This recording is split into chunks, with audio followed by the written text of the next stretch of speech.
Assalamualaikum warahmatullahi wabarakatuh sahabat Hidayah TV yang dirahmati Allah. Di video kali ini kita akan mendengarkan kisah seorang pedagang yang curang dengan pembeli. Seluruh tubuhnya dimakan ulat saat melakukan ibadah haji. Penasaran dengan cerita selengkapnya? Tonton video ini sampai selesai agar tidak sesat. Hidup Darmaji di desanya penuh dengan keberuntungan, atau begitulah tampaknya. Ia adalah seorang pedagang sukses yang dikenal luas di pasar kecil di pinggiran kota. Toko kelontongnya selalu penuh dengan barang-barang kebutuhan sehari-hari, dan pelanggan datang silih berganti. Mereka semua mengenal Darmaji sebagai pria ramah dengan senyum lebar. Tetapi sedikit yang tahu bahwa di balik senyumnya tersembunyi niat buruk. Namun, di dalam hatinya, ada suara kecil yang terus menghantui. Di setiap malam yang sepi, Darmaji sering terjaga, merenung dalam kegelapan. Sejak kecil, ia dididik oleh ayahnya tentang kejujuran dalam berdagang, tetapi ia memilih jalannya sendiri. Ketika istrinya, Sari, bertanya mengapa ia selalu terjaga di malam hari, Darmaji hanya menggelengkan kepala, menyalahkan pekerjaannya yang melelahkan. "Besok aku akan lebih baik," bisiknya pada diri sendiri suatu malam, ketika ia berbaring dengan pikiran penuh rasa bersalah. Tapi setiap kali ia mencoba berubah, keserakahan kembali menggigit lebih keras dari sebelumnya. Setiap keuntungan dari kecurangan membuatnya semakin dalam terjebak. Namun, Darmaji tak pernah menyangka bahwa waktu untuk menebus dosa akan segera datang. Tahun itu, Darmaji memutuskan untuk menunaikan ibadah haji. Ia merasa ini adalah kesempatan yang sempurna untuk menebus semua dosa-dosanya.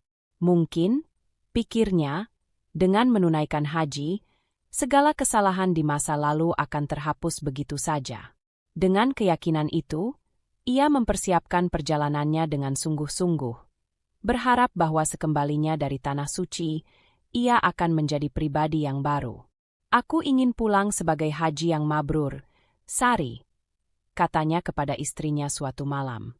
Sari tersenyum lembut, tetapi ia merasakan ada sesuatu yang tidak beres di dalam dirinya. Meskipun Darmaji berbicara tentang perubahan, ia tahu betul bahwa suaminya masih terjebak dalam kebiasaan buruknya. Setibanya di Mekah, Darmaji terpesona oleh kemegahan kota suci itu. Ka'bah yang menjulang di tengah lautan manusia membuatnya merinding. Dalam hatinya, ia berjanji sekali lagi bahwa ini akan menjadi awal yang baru.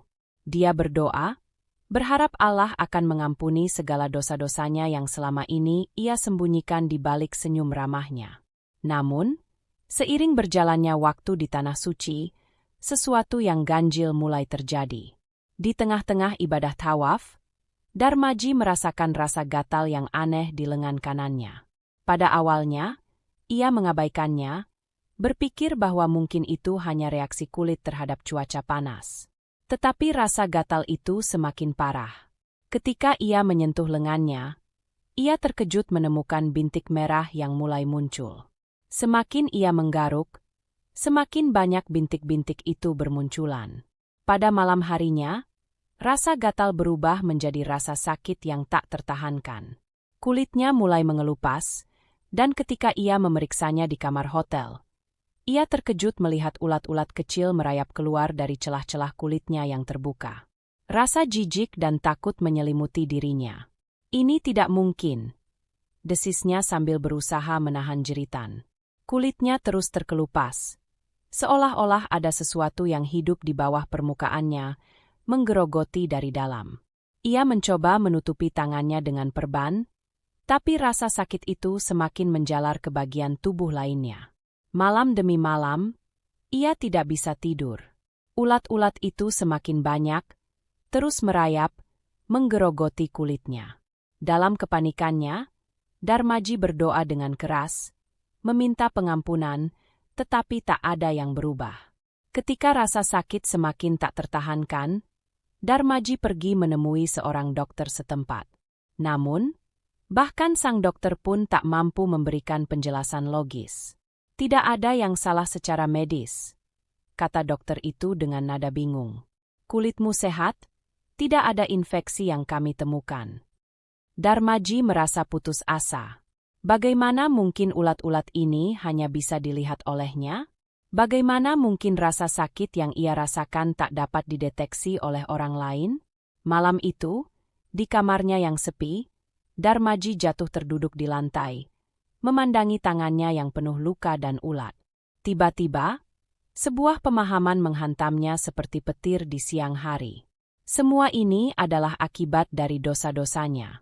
Keserakahan, kecurangan, dan ketidakjujuran yang ia sembunyikan selama bertahun-tahun kini terkuak. Allah tidak membiarkannya lari begitu saja. Ia mengingat semua dosa yang pernah ia lakukan. Setiap kecurangan kecil yang ia anggap sepele, setiap keuntungan yang ia dapat dari menipu orang lain. Kini, dosa-dosa itu muncul dalam wujud yang tak terduga, memakan tubuhnya perlahan-lahan.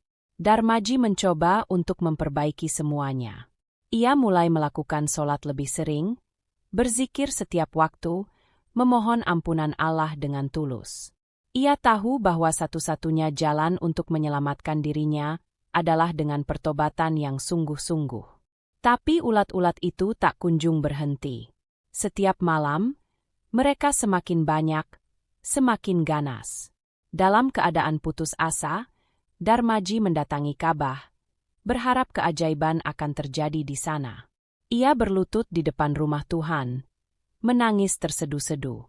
Tubuhnya gemetar, rasa sakit yang ia rasakan tak lagi bisa dijelaskan dengan kata-kata. "Ya Allah, ampunilah aku," bisiknya dengan napas tersengal-sengal. "Aku telah berdosa. Aku telah berbuat curang. Tapi aku memohon kepada MU, bebaskan aku dari kutukan ini." Namun, tidak ada suara yang menjawab. Tidak ada mukjizat yang terjadi. Darmaji merasa semakin lemah, tubuhnya terkikis oleh rasa sakit yang terus menggerogoti. Darmaji pulang ke Indonesia setelah ibadah hajinya selesai. Namun, ia bukan lagi pria yang sama.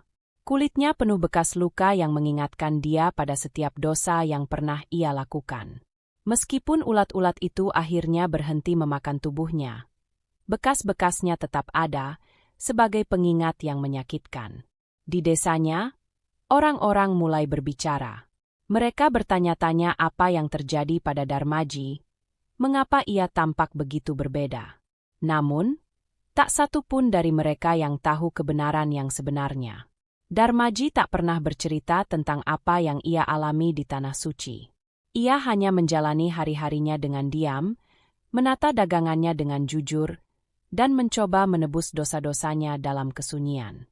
Setiap kali ia melihat bayangan dirinya di cermin, ia teringat akan ulat-ulat itu, simbol dari dosa-dosa yang telah ia tumpuk selama bertahun-tahun. Dan setiap kali ia mengingatnya, Darmaji hanya bisa berdoa, berharap bahwa suatu hari Allah benar-benar mengampuninya. Dalam kesendiriannya, Darmaji belajar pelajaran terpenting dalam hidupnya.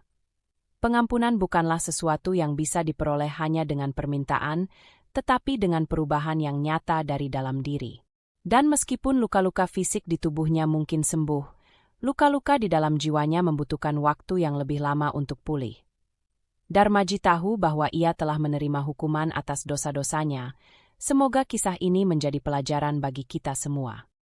Wassalamualaikum warahmatullahi wabarakatuh.